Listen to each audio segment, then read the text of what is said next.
On a le droit d'avoir un apéro d'ici 2 mois. Pas sûr, hein. Bref, on trouvera des moyens d'être créatifs. Et c'est cool, c'est vraiment cool. Moi, je trouve que c'est important de prendre le temps dans ces moments-là et puis de marquer le coup.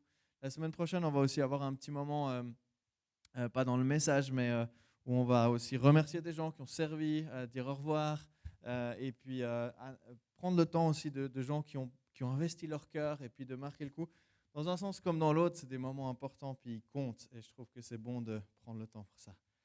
Et oui, on se lance dans une saison de transition, les amis, et puis ça fait bizarre, c'est spécial, mais j'ai l'impression, et je suis convaincu que Dieu est en train de faire quelque chose de juste magnifique. Et comme on a dit, bienvenue à la maison, moi je crois que c'est notre slogan, hein, ICF, bienvenue à la maison. Et le message de ce soir, je l'ai intitulé Sur le chemin de la maison. Vous allez comprendre pourquoi.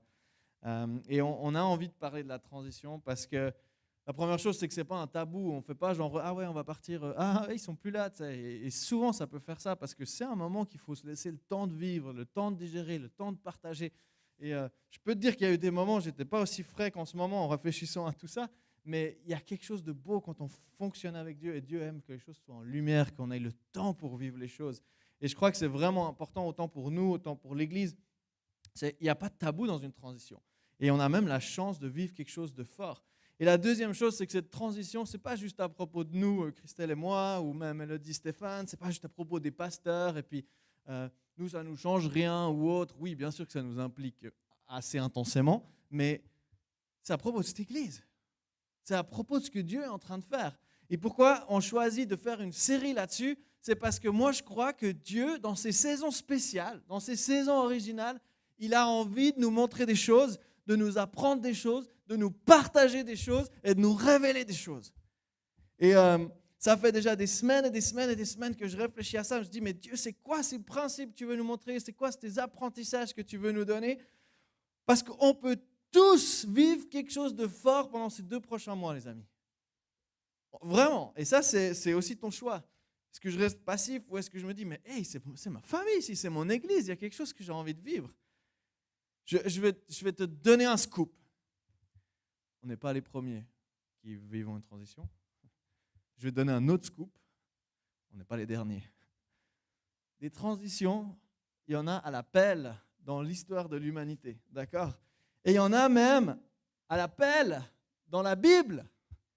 Il y a des transitions. Il n'y a pas un mec qui a commencé au jardin, puis qui, à part Dieu, Père, Fils, Saint-Esprit, bien sûr, mais en dehors de ce trio de choc, il n'y a personne qui a commencé au début, puis qui a fini tout à la fin, puis qui se dit, alors moi, en fait, j'avais pas trop envie de partager ce plaisir. J'avais pas trop envie de vivre ça avec les autres. Non, Dieu nous a pas fait comme ça. Il nous a pas fait pour vivre les choses comme ça. Alors, on va plonger ce soir ensemble dans l'histoire, une de ces grosses transitions de la Bible qui m'interpelle, qui m'inspire, que j'ai envie de partager avec toi ce soir. Et on va plonger dans Nombre 27, 12 à 14. Là, le moment où Dieu va rendre les choses assez claires pour Moïse et il va amorcer une transition en parlant à Moïse. L'Éternel dit à Moïse, gravis cette montagne de la chaîne des Abarim et contemple le pays que je vais donner aux Israélites. Ce pourquoi tu t'es battu, ce pourquoi tu as donné toute ta vie, ce pourquoi tu as pris des risques, ce pourquoi tu étais prêt à aller loin, je vais le donner, tu vas le voir. Tu le regarderas, puis tu iras rejoindre tes ancêtres décédés comme ton frère Aaron. Je ne sais pas si tu imagines ces moments où tu sens que Dieu il va te parler. Waouh! Et tu as déjà eu ça? J'ai déjà eu ces moments où tu dis, là, je sens que Dieu, il est en train de me révéler un truc. Il veut me montrer un truc. Puis là, Dieu te dit, hey, mets tes chaussures de marche, monte sur la montagne, je vais te montrer un truc. Oh, là, il y a toute une excitation, presque qui peut être peut-être malsaine, hein, quasiment. Ouais, il va me parler, du coup, ça va être génial parce que c'est Dieu, puis c'est fou, puis machin, et puis etc., etc.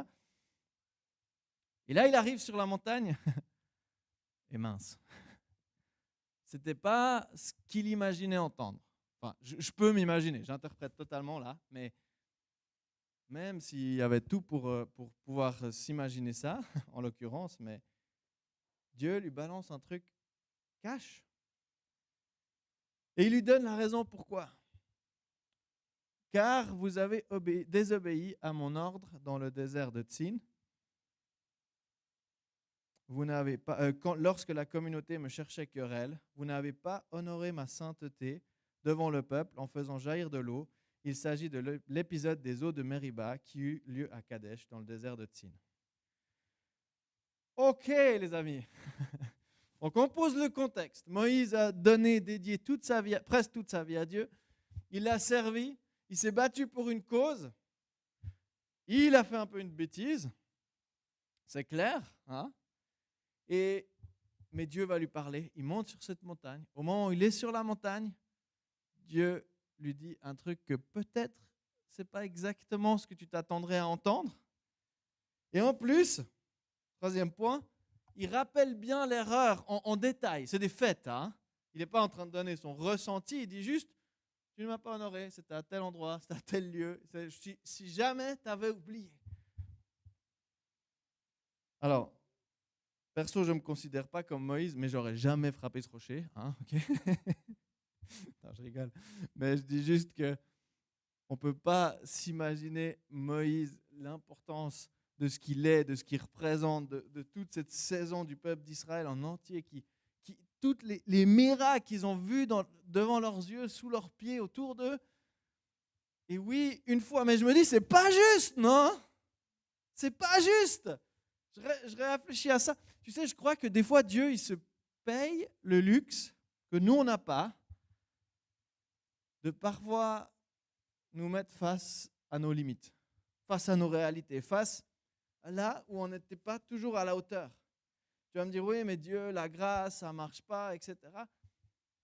Moi, je crois que Dieu, quand il ose dire les choses vraies avec Moïse, qu'il n'a pas tout à coup oublié parce que les années ont passé, et puis s'est dit, oh, c'est pas monstre cool de lui tenir encore rigueur de ça. Quand Dieu nous parle directement, parce qu'il nous aime, parce qu'il voit le potentiel, c'est parce qu'il sait que ça fait partie de son plan, c'est parce qu'il n'a pas peur de voir les erreurs de Moïse. Et il ne va pas rester là-dessus, ça n'enlève rien à ce que tout le monde dans la Bible va continuer de citer Moïse, va continuer de parler de lui comme un exemple. Mais parfois, on a besoin de savoir qu'on est humain et on a besoin de réaliser qu'on n'est pas toujours à la hauteur. Et puis que, même si on est le plus grand des leaders, on peut avoir foiré, on peut avoir fait des choses, des grandes choses, des petites choses qui ne sont pas toujours à la hauteur. Et parfois, ça a des conséquences. Mais ça n'empêche rien au plan de Dieu de continuer. Je ne parle pas ça pour moi. Je ne parle pas ça pour toi, je parle ça pour nous tous. Où Dieu nous aime tellement qu'il n'a pas peur de nous donner du feedback. Il n'a pas peur de nous dire les choses. Et parce que sinon, ce ne serait pas Dieu. Ce ne serait pas ce Dieu qui croit en nous et puis qui laisse les choses sans rien se passer. Alors, je ne sais pas si tu es comme moi en lisant ce texte, mais tu te dis, j'ai quand même un peu de la peine. J'ai quand même un peu de la peine à trouver ça juste ou à trouver ça réglo ou à trouver ça OK. Franchement, le mec, il s'est défoncé, il a tout donné et on lui vient encore juste lui rappeler ce qu'il ne joue pas. Tu sais ce qui est important dans ce genre de situation? C'est pas ce que nous, on pense de l'histoire à Moïse. C'est comment lui réagit. C'est ça qui va montrer le cœur de Moïse, le cœur de sa relation avec Dieu. Et quand nous, on se retrouve dans des situations où on est face à une limite, où on est face à quelque chose qui a une conséquence, ce n'est pas important ce que les autres pensent. Peut-être tout le monde va nous dire « Ah, mais c'est trop injuste, et puis mon pauvre, etc. » Ou bien c'est bien fait, dans la méchanceté, dans la médisance, dans tout ce que tu veux pour te démonter. Ce qui compte, les amis, c'est la réaction de notre cœur. Et on va lire ensemble la réaction de Moïse parce que je trouve qu'elle est tellement puissante. Moïse lui répondit que l'Éternel, qui dispose du souffle de vie de toute créature, désigne un homme pour chef de la communauté. Quelqu'un qui marche au combat à leur tête et qui conduise leurs mouvements militaires afin que la communauté de l'Éternel ne soit pas comme un troupeau sans berger. Ça, c'est de l'homme inspirant, du leader inspirant, un homme qui a vu Dieu, qui sait que ce n'est pas tout à propos de lui, qui sait qu'il est pardonné, et qui sait ce qu'il avait à faire, et qui sait ce que Dieu va encore faire et continuer de faire, parce que ça ne s'arrête pas au bout de son nez. Et ça, les amis, c'est un principe. Aujourd'hui, je crois de plus en plus, mais on a tellement le réflexe de regarder, ça s'arrête. Ah, si moi je suis plus impliqué, ça ne m'implique plus. Dieu est en train de faire des choses, de continuer de faire, et il va continuer de faire des choses. Et tu sais ce qui est trop beau, si tu peux juste laisser le verset, Raph, s'il te plaît. En plus, il dit, et tu sais quoi, c'est génial parce que moi j'étais le berger, c'était son job en l'occurrence, mais maintenant il faut un chef militaire pour ce peuple. Et ça, c'est génial qu'il y ait quelqu'un d'autre que tu envoies. Et c'est génial que Dieu l'envoie quelqu'un d'autre parce qu'il y a une autre mission qui commence. Et ça, moi je crois que c'est vrai pour aujourd'hui, pour cette église, mais je crois que c'est aussi vrai dans tous les principes de Dieu. Il a tellement de diversité, Dieu, dans sa palette qui est possible. Et je ne sais pas ce que vivait Moïse au fond de lui, dans ses tripes, dans ses émotions, parce qu'on a tous des émotions, on est des êtres humains. Il y en a qui arrivent mieux les cacher que d'autres. On pourrait se donner des cours des fois. Moi je pourrais apprendre aux gens à plus les exprimer, d'autres pourraient apprendre à que je me taise un peu des fois. Mais regarde juste ce verset. Il voit clair, Moïse. Il voit clair ce qui est en train de se passer. Il sent l'enjeu et il savait très bien qu'il y a un moment, ça allait arriver à un point où ils allaient devoir se battre. Et il dit même à Dieu, choisis un leader. La mission n'est pas finie. Moi, je suis prêt à lâcher ma place, mais par contre, toi, tu choisis quelqu'un. Tu continues. Tu vas continuer dans ce sens-là. Et Dieu va demander à Moïse de le faire. Et ça, c'est intéressant. Il va lui demander lui-même de le faire. Et on va voir après. Il va même lui demander de donner son autorité. Je te lis, enfin, on va lire le texte ensemble juste maintenant, sinon je vais tout spoiler. Versets 18 à 23. L'Éternel dit à Moïse, prends avec toi Josué, fils de Nun, un homme en qui réside l'esprit, et pose ta main sur lui. C'est pas hyper Covid compatible, mais même s'il fallait le faire, on le fera. Tu le placeras devant le prêtre et devant toute la communauté, et tu l'investiras de ses fonctions devant tous. Tu lui transmettras une part de ton autorité afin que toute la communauté des Israélites lui obéisse. Il se tiendra devant le prêtre, Éléazar, et celui-ci me consultera pour lui par l'Urim. C'est d'après ce qu'il dira que Josué et toute la communauté des Israélites opéreront le mouvement militaire. Moïse fit ce que l'Éternel lui avait ordonné. Il fit venir Josué, le plaça devant le prêtre et devant toute la communauté. Il posa ses mains sur lui, l'établit dans sa charge, comme l'Éternel l'avait ordonné par l'intermédiaire de Moïse. Moïse, il n'a pas fini son job. Il dit à Dieu, ok, c'est la fin de mon mandat, mais choisis quelqu'un. Parce que moi, j'y crois à cette vision, j'y crois à cette mission, j'y crois à cette communauté. Je crois à ce rêve que tu nous as donné et que tu leur as donné. Et Dieu dit, oui, je choisis Josué, mais toi, prends-le, prends soin de lui. Bon, ça faisait des années qu'il faisait ça avec Josué en l'occurrence, donc ça se passait bien, on imagine. Mais, et donne-lui une part de ton autorité et continue. Et quand tu vois qu'un Moïse et un Josué sont là à côté pendant des années, et que j'imagine autant l'un que l'autre pouvaient être clairs sur quel était leur appel, quelles étaient leurs forces, quelles étaient leurs missions, un, le berger, grand leader, l'autre, le futur stratège militaire qui déjà menait les opérations militaires, ils n'avaient pas de problème de voir des gens différents prendre des mandats différents dans la même mission et dans la même vision. C'est bon ça, non? Alors soit ça vous paraît méga logique, de toute façon j'arrive pas à voir ce que vous en pensez parce que vous avez des masques, mais moi je trouve que c'est tellement fort.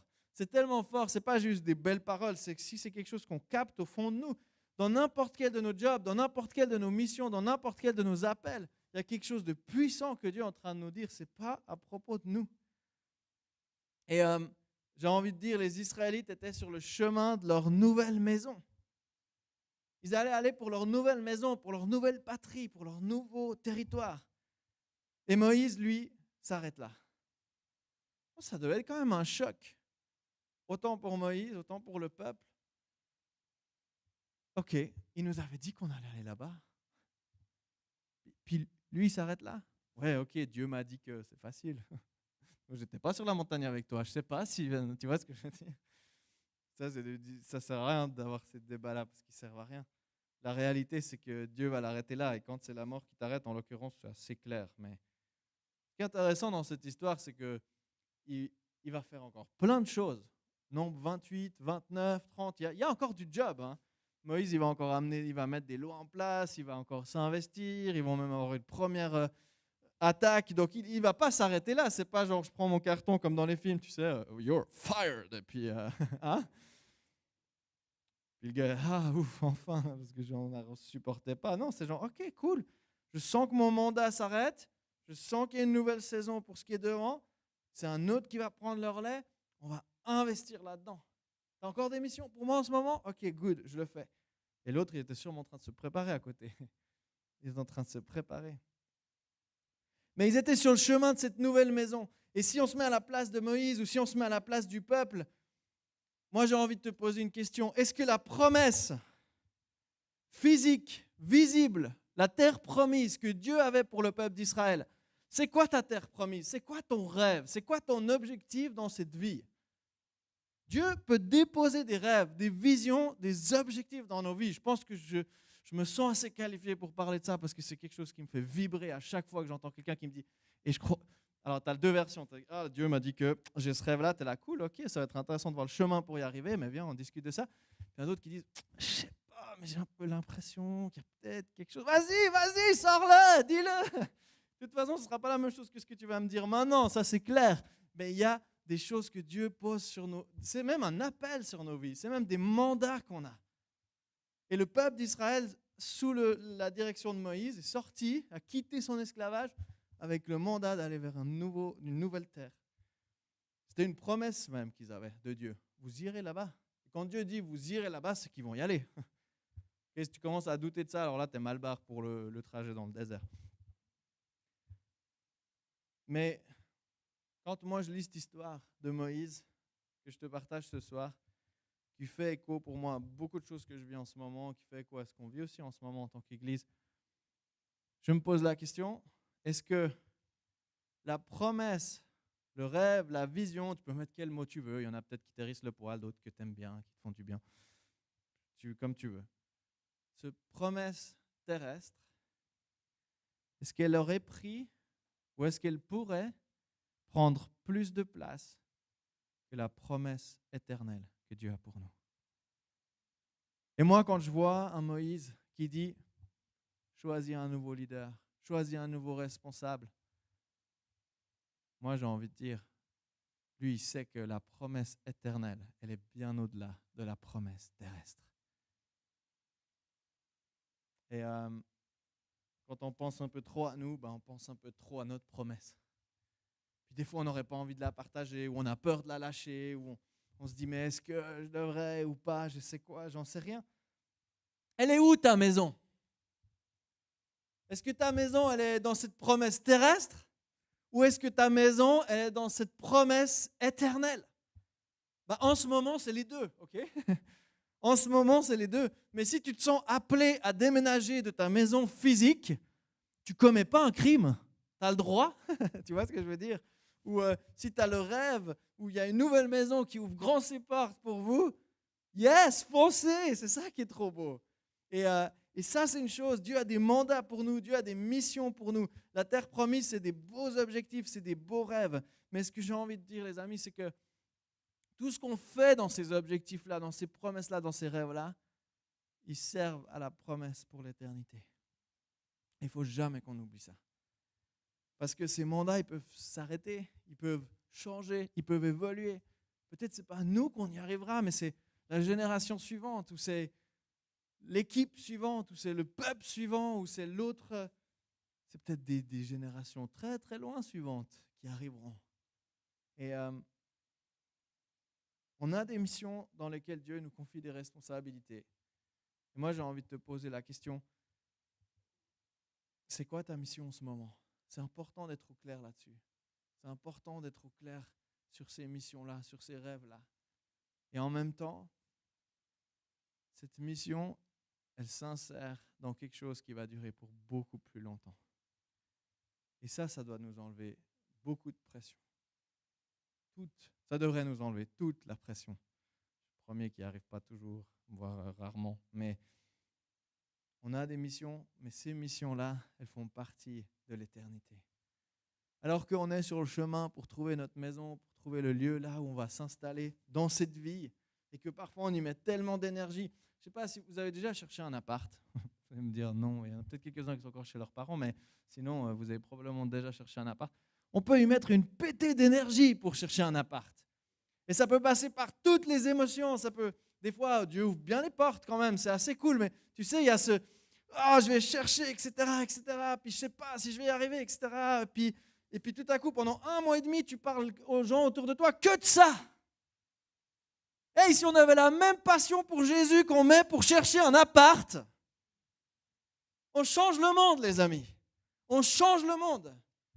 Je suis le premier qui a dû chercher des apparts. Je suis désolé, je vous demande pardon. Je me souviendrai toujours d'ailleurs, j'étais en train de prêcher et je reçois cette conviction qui me dit l'appart que tu as postulé la semaine passée, c'est bon. C'était le deuxième point qu'on postulait sur la ZAN, that's it. J'arrive à la maison, lundi matin, je reçois un téléphone, c'est bon, vous l'avez. Et je me souviens que dans le message, j'ai dit, je dois arrêter de penser à ça. Et j'ai dû lâcher ça, mettre ça de côté. Et Dieu qui m'a dit, je m'occupe de ça. Désolé pour ceux que ça a pris 8 mois, mais vous êtes des héros. Vous êtes des héros.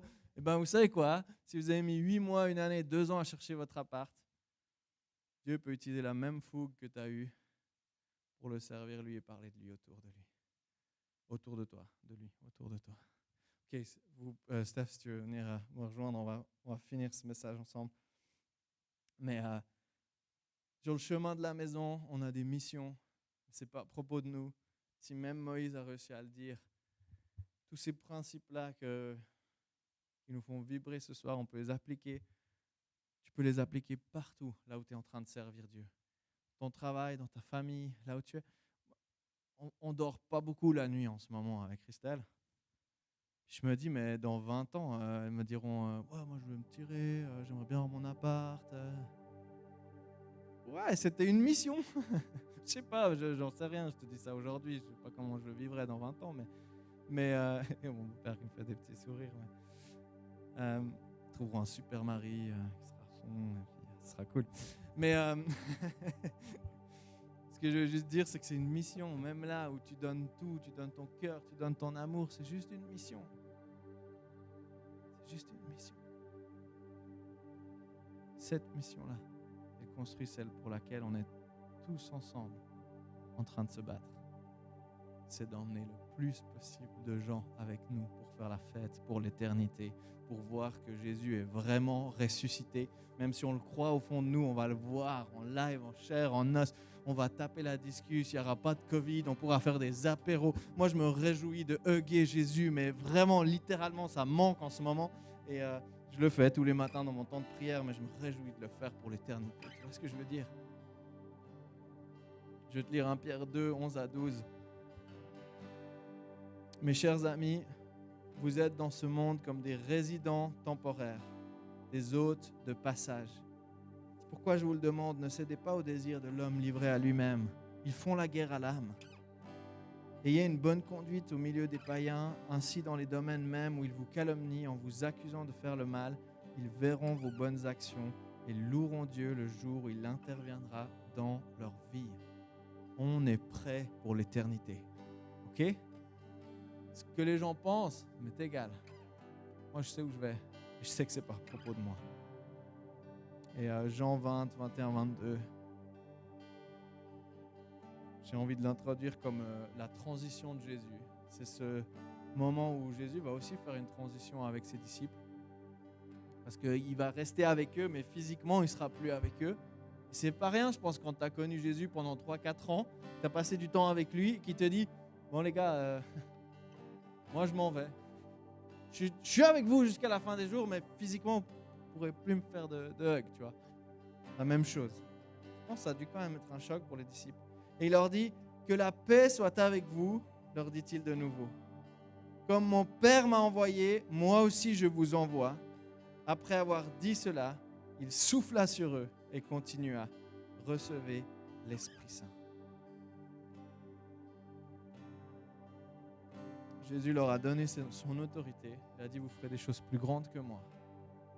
Pour l'éternité. Il n'est pas en train de leur parler à chacun de leur ministère, combien de temps il va durer, jusqu'où ils vont le faire, dans quelle église. Ça va être l'aventure. Je sais, Stéphane et Lo, vous n'en savez rien de ce qui va se passer. Vous avez des idées, mais ça va être l'aventure. Nous, on n'en sait rien de ce qui va se passer.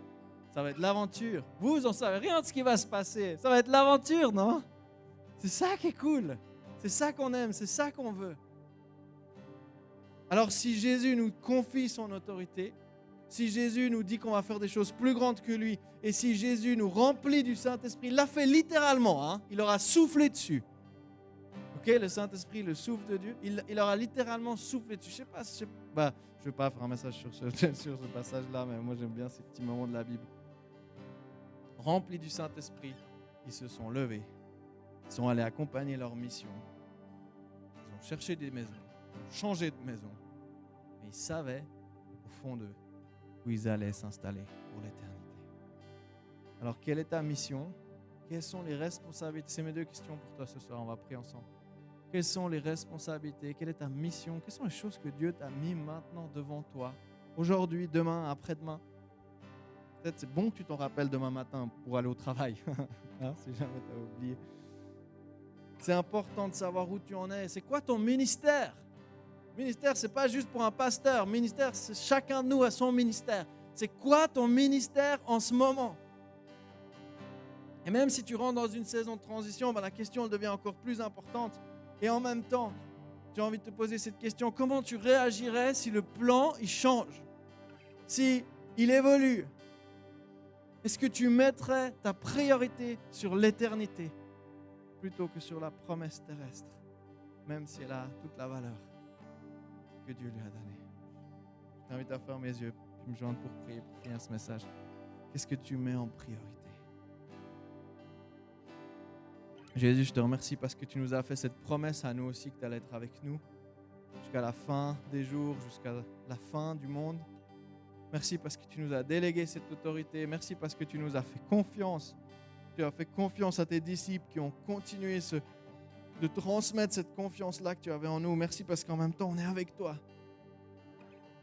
Et Jésus, moi, je te prie, comme on a vu avec Moïse et Josué ce soir, que tu puisses vraiment nous permettre d'être au clair là où tu nous appelles, mais que c'est juste un mandat. Merci pour les responsabilités. Merci pour les mandats, pour les ministères que tu as donnés aux gens ce soir. À chacun qui est là dans la salle, il y a quelque chose. Je prie là où il n'y a pas de clarté, là où tu as l'impression que tu ne sers à rien. J'ai cette impression ce soir qu'il y a des gens, Dieu il veut t'ouvrir les yeux sur l'impact qu'il veut faire avec là où tu es demain matin. Et je prie qu'il y ait une révélation là-dedans, une folie comme Moïse l'a eu de dédier toute sa vie à ça si c'est nécessaire, jusqu'au moment où Dieu lui dit « J'ai autre chose pour toi » ou ça s'arrête ou... Jésus, je te prie que tu donnes ce feu de dire, mais dans mon aujourd'hui, dans mon demain, de ce qui est juste devant moi, je donne toute ma passion pour ça. Et Jésus, je te remercie parce que toi, tu n'as pas de problème, en même temps qu'on est sur ce chemin terrestre, de nous faire rêver et vibrer pour l'éternité. Merci parce que tu nous promets que tu nous attends, qu'il y aura une bonne bouffe, que tu vas prendre soin de nous, que tout ce qui nous fait souffrir aujourd'hui, chacun avec les sensibilités qu'on a, chacun avec les limites qu'on a, ou là où nous on fait souffrir les autres aussi, avec qui on est imparfaitement. Tout ça va disparaître, Jésus. Et merci parce que tu nous as donné la mission. Dans chaque mandat qu'on a, tu nous as donné ce rêve de faire vibrer d'autres avec nous, qui puissent partager cette promesse. Et je prie ce soir, au nom de Jésus, pour cette église, pour Stéphane et Elodie, pour nous, pour chacun, chaque frère et sœur, chaque frangin, frangine dans cette ville de Lausanne. On n'oublie jamais ce que tu as fait pour nous offrir ce cadeau. Mais le cadeau pour lequel tu l'as fait, tu as envie de le partager avec nous. Et je prie ça ce soir, au nom de Jésus.